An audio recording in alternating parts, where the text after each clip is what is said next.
no wife and no children should have to beg for basic proper child support.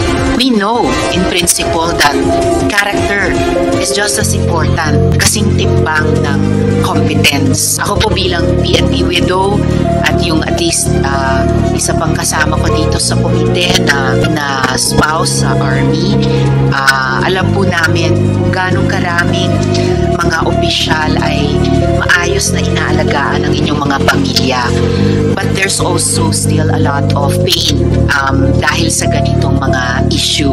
Appeal po dun sa dalawang boards ng Armed Forces na in charge sa mga promotions, ang Board of Senior Officers at saka Board of Generals, na sana sa loob na po ng kanilang mga boards maayos yung ganitong mga problema, yung ganitong mga gusot bago pa umakyat sa CA.